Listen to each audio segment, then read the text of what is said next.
This news program is proudly brought to you by Smart Start Breakfast Biscuits and Now Biscuits.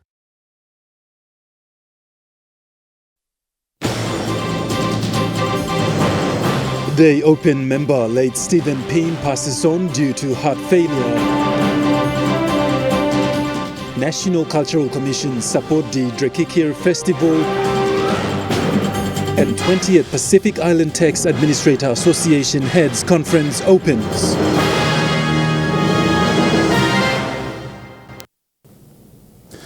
A very good evening. This is National MTV News. I'm Godwin Eki. Thank you for joining us. Papua New Guinea has lost a Member of Parliament for Day Open electorate in Western Highlands Province. The late Stephen Payne, who passed on due to heart failure and was pronounced dead on arrival at the Pacific International Hospital. The late Stephen Payne, a People's National Congress Party member, was pronounced dead on arrival at the Pacific International Hospital, or PIH, yesterday after known diabetes, hypertension, previous heart attack, or myocardial infarct that is most likely heart failure, says the Chief Dr. Matthias Sapuri of PIH. Chief Dr. Matthias Sapuri confirmed that he died at his home and was brought to the hospital for confirmation. Late Stephen Payne was first elected to the 11th National Parliament in the 2022 National General Election for Day Open as a PNG party candidate. Mr. Payne was described by one of his close friends, Samson Komoti, as a young promising leader with impeccable leadership and integrity with humanity, respect and openness. He was so passionate about his people of Day District and has plans to advance development and provisions of basic services to his people. Now the sad reality has disrupted all the plans and dreams and vision he had for his Day people, Western Highlands Province and PNG people. Estagane, National MTV News.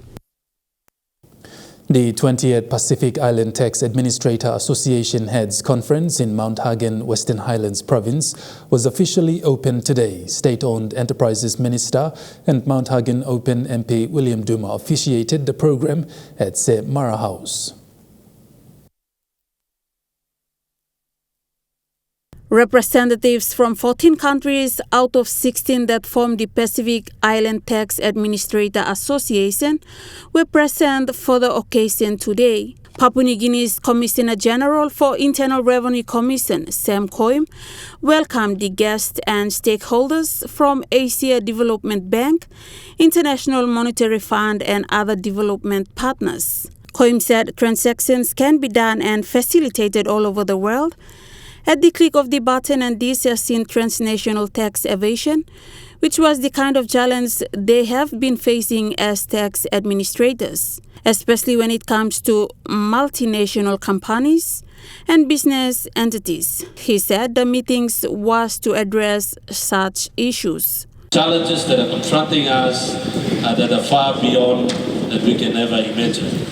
So I think the conversation that we will be having throughout the event and the topics that will be covered very timely. Meanwhile, outgoing chair of PITA, Ms. Kelera Yani Dawai from Fiji Revenue Customs Services delivered a powerful statement, clarifying that such a meeting was for constructive discussions to ensure the welfare of the Pacific Island countries was protected. She said PITA, in its role as regional tax organization, was for the Pacific Island nations to work collaboratively together to ensure that countries are effectively getting what they deserve in terms of taxes.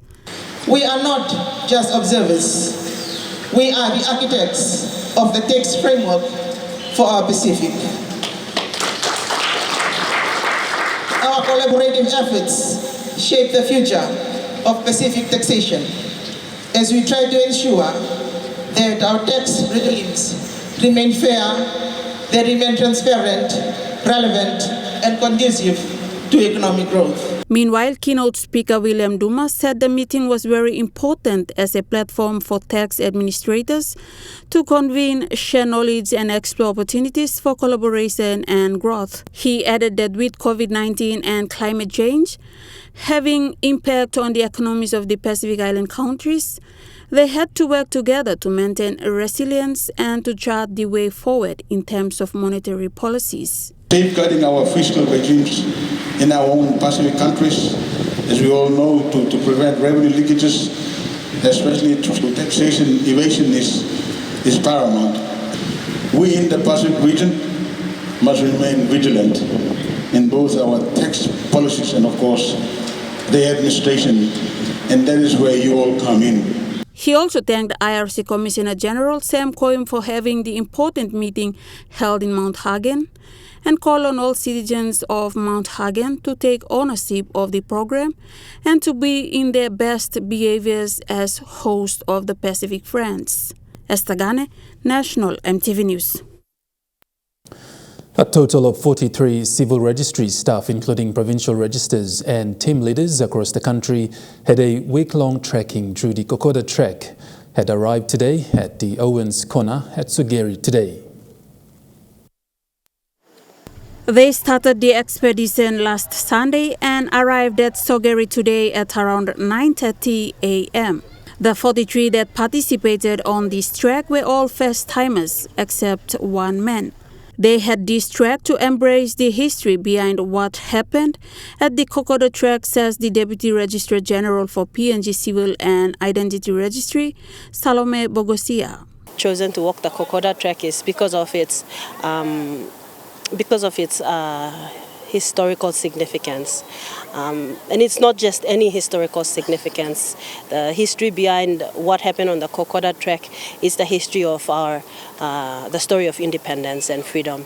And as the identity arm of government, we want to be able to get our staff to connect with the spirit of the hardships that must go into working hard to protecting our independence and the freedoms that we have now. So, she stressed that in the next 2 years, they are to register 95% of the population, and they believe they can run this drive with the experience that they gain through this trek. As I bring out my provincial registrars and my team leaders and the top performers, believing that the young people that made this trip are the ones that have potential to be the leaders to run this drive in the next 2 years. She said if we want to change this country, there has to be some kind of sacrifice, and that's what they believe in. And it's all to do with the mindset. And if you as a young Papua New Guinean have the heart to change this country, then there has to be some sacrifice that goes into that journey. But at the end of the day, we must all get to the end of that journey, as is what happened on the Kokoda Trek. We want to see that in the major task that NID is faced with. The Jimbu Provincial Registrar Nancy Dilu shared her experience, saying it was tough for her, but she managed it. As Papua New Guineans, they see this as a once-in-a-lifetime opportunity, and the walk itself is a reward, and they appreciate the challenges they faced along the way. All 43 staff came back safe without anyone being injured. Esther Gane, National MTV News. Morobe Provincial Government through Governor Lutawenge signed a memorandum of agreement last Friday to upgrade 30 rural airstrips in the province. Morobe is one of the provinces that have many rural areas isolated due to geographical locations, and the only way to reach the remote areas is through air transportation. The governor of Morobe, Lutawenge, remains steadfast in his quest to upgrade the airstrips in his province. Other activities like social services like health and education and what the others? Of course, the law and police, officers of the law to get there.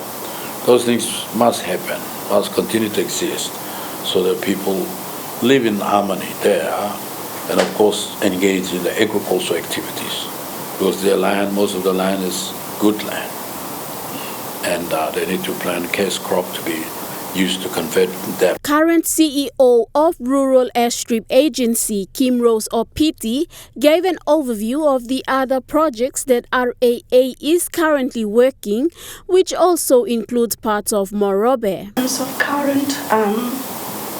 current MOAs that we have, we've got about 10.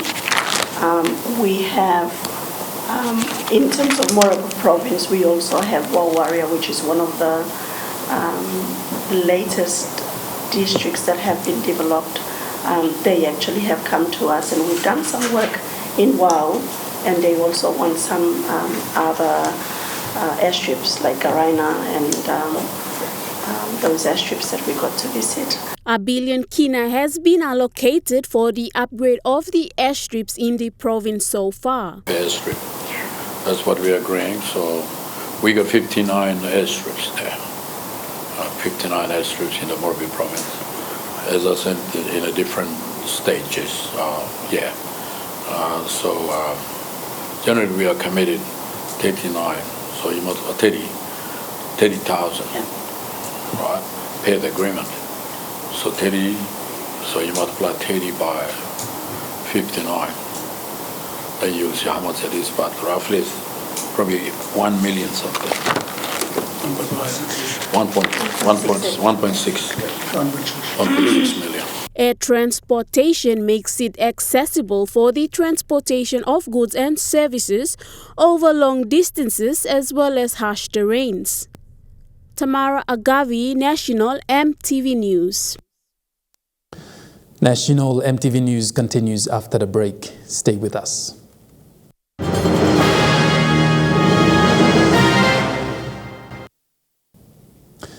You're watching National MTV News.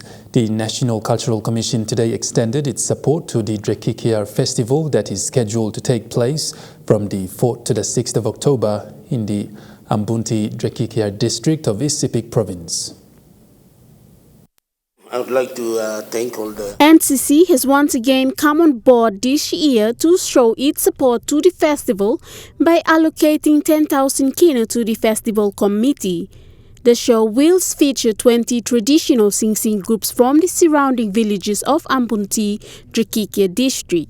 Executive Manager for the Festival Marketing and Cultural Development for NCC, David Time, in handing the check over to the festival chairman, had this to say in regards to the continuous support.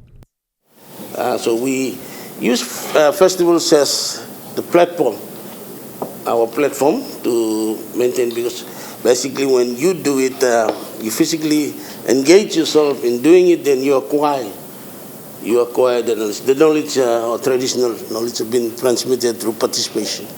So such festivals have become an important medium where we use now NCC to maintain our culture, because given our cultural diversity, it's so much for us. And Jenny Jeffrey, the executive manager for the corporate arm of NCC, added that such festivals help to promote and capture indigenous traditions and cultures and goes in line with what the NCC does in preserving and promoting culture.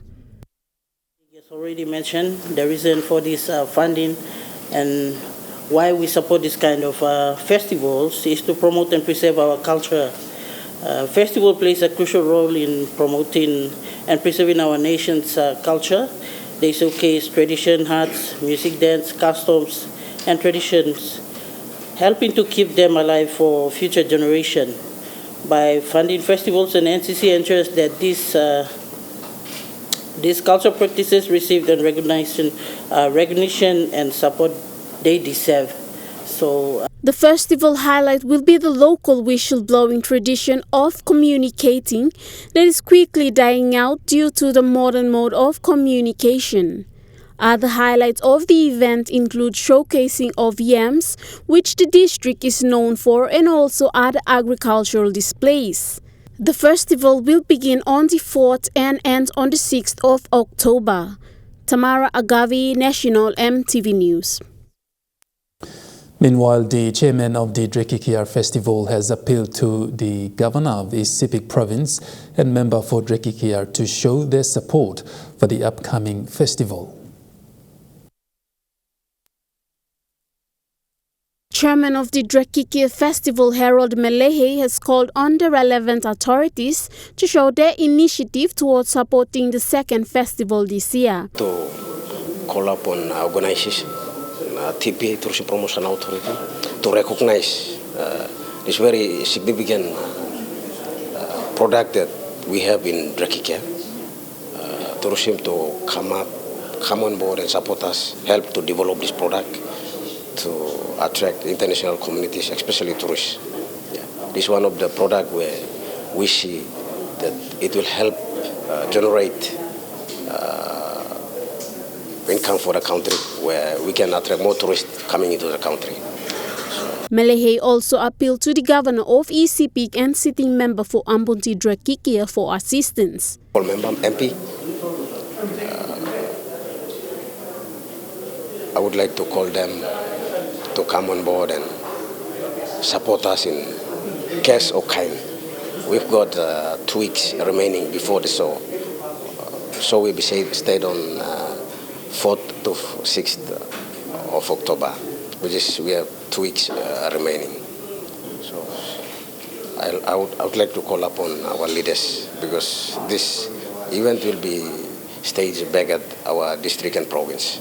So our good honorable governor. The committee has so far raised funds for the festival independently, however needs further assistance to make this year's festival bigger and better. Our honorable member also to come on board and see how we people back at home try to struggle and bring up some events in our province and district at the village level.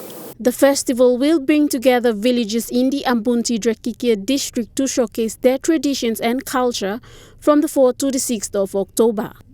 Tamara Agavi, National MTV News. MTV's Vocal Fusion 2023 went out with a bang yesterday as gifted finalist Osley Wone walked home as the winning voice of the season 10. Welcome back. You're watching MTV's Vocal Fusion Season 10.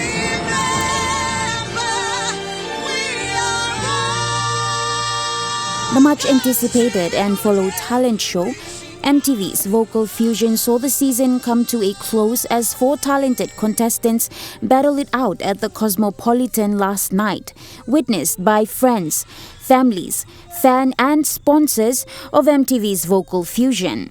Having cried their hearts out vocally, the finalists all had to give their best performance, not only to impress the judges but also to entertain the crowd that were not only present but watching live on MTV. They say we don't want your broken parts. So while having to make a name for themselves, the contestants equally represented PNG. But as a singing contest, it had to come down to only one winner. Despite the best vocals from each of the contestants, rather than the judges selecting the winning contestant, it was the public's decision. And after the voting lines were closed, it was finally time to announce the winner of MTV's Vocal Fusion Season 10. While Osley Wone walked away with 75,000 kina, contestant Samuel Kavora, being the third runner-up, won 20,000 kina. Second runner-up Henry Loa won 30,000 kina, and female finalist Irau Jessie won 40,000 kina as the first runner-up. Natasha Ovoy, National MTV News.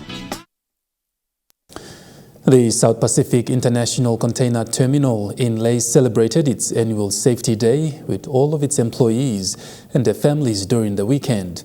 This year, the event is a celebration for the terminal's milestone of achieving more than 2,000 days of operations without LTI or lost time injury.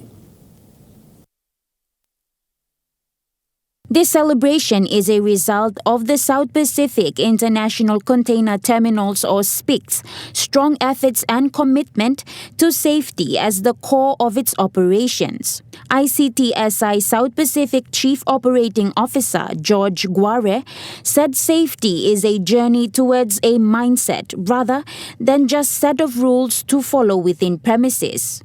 He said by continuously investing in modern equipment, IT infrastructure and people upskilling in safety by meeting international standards of terminal operations, SPIC's objective is to mitigate its identified fatal 5 risks for employees as well as for customers and port users. Mr. Guare said many of their employees spend almost half of their day at work. It is like their second home and their colleagues their second family. So they want them to feel safe as well as their families to have the peace of mind that their loved ones are in a safe working environment. Safety Day is the biggest event of the year for their terminals in PNG, and that is because ICTSI South Pacific's management wants to deliver a clear message to all stakeholders that safety is the cornerstone of what they do and it's non-negotiable. Natasha Ovoy, National, MTV News. 50 students from NCD and Central received the certificates for Online Learning Management System class through FODE. It was a piloted project where grade 10 science students from the 2 centers have trialed out the digitalized learning of science subjects within 3 months. This certificate will add to other certificates that they will receive and serve as a reference to their CVs when seeking jobs as well. Grade 10 students from Fort Central, Layakara said LMS helped her discover many things she was not sure about, like problem solving, science equations, and other basic grade 10 science units. The 18-year-old was interested to take up the class after noting that she needed improvements on science subjects and score good grades in her assignments and exams. Kara said from her experiences, if LMS was introduced throughout 4 centers in the country, it would help students going forward, and she thanked Ford and the Relay Company for their support in helping students like her. Ford Principal Mr. Anthony said it was a good start for the students who showed interest and completed the lessons. He said Ford is very proud of the partnership with the Relay Company to provide the digitalized learning for the students. Central and NCD was 2 among the other piloted project centers, and it would be rolled out in all centers very soon. Esther Gane, National, MTV News. And now looking at the Nest Fund market report, the Kina closed unchanged at $0.2750 in the interbank market. At Bank South Pacific, your Kina was buying $0.2675 $0.4127 Australian dollars, $0.2437 euro, 39.34 Japanese yen. Looking at commodity prices at New York closed, gold is trading lower, coffee closed lower, cocoa closed lower, copra closed lower, palm oil closed lower, crude oil is trading higher, and copper closed higher. And on the stock market, the Dow Jones closed lower, the ASX 200 is trading lower, and the All Ordinaries is trading lower. National MTV News continues after the break. Stay with us.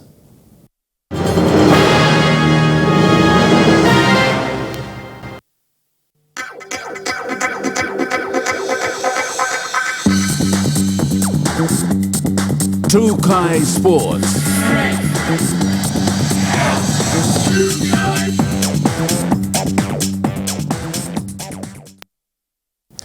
Welcome to Drakiki Sports. PNG women had been playing netball for a long time now, so it's timely that PNG's Peppers team should make it to the World Cup. This was the encouragement by the governor for NCD, Powers Pakop, today at the official launch of the 2023 Newcrest Mining National Netball Competition in Port Moresby. Today saw the launch of the Newcrest Mining National Netball Competition, where a total of 10 teams from around the country came together to participate in the annual competition that was last held in 2020. NCD Governor Powers Pakop took this time today to challenge young aspiring participants in netball, saying PNG has the potential to go far. We've been playing netball for a long time, other sports that women participate in, and sports generally And too many times in PNG, we are giving one excuse after another. We must come to a point where enough of excuse. He challenged the young participants, encouraging that PNG Peppers can go into the World Cup. All you young women who are assembling and joining this championship, those who have been playing before, those who are playing now, set your goals high. Have a dream. Push yourself. If Fiji and Tonga can make it, I'm very confident that the Peppers will one day get to the World Cup. Let's set that as our goal. Supporting his sentiments was the PNG Netball President and Board Chairman Ulato Ave, who stressed that a way to achieve this is if the government institutionalized netball into its annual budget.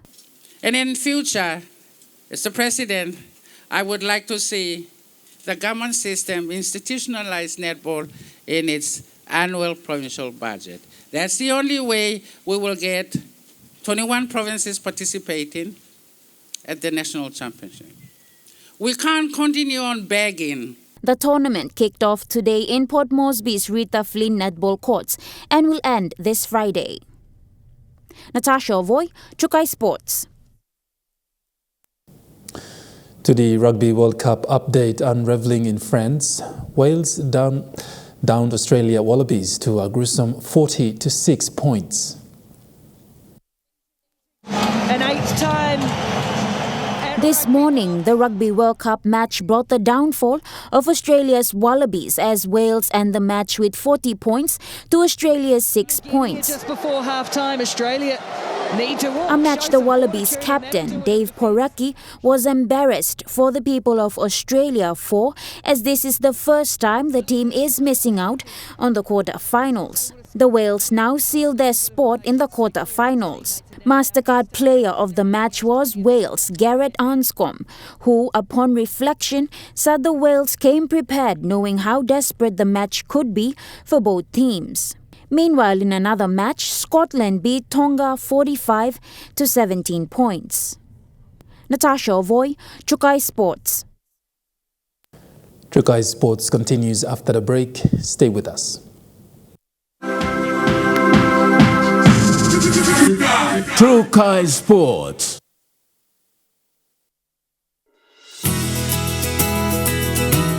This weather update is proudly brought to you by MoneyPlus, with you always.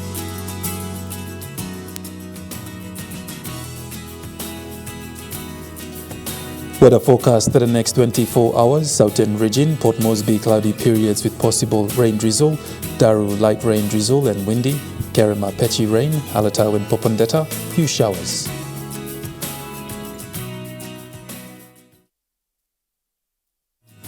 The weather update was proudly brought to you by MoneyPlus, with you always. And that wraps up the news, sports and weather for Monday, the 25th of September 2023. From all of us here, pleasant viewing. Good night.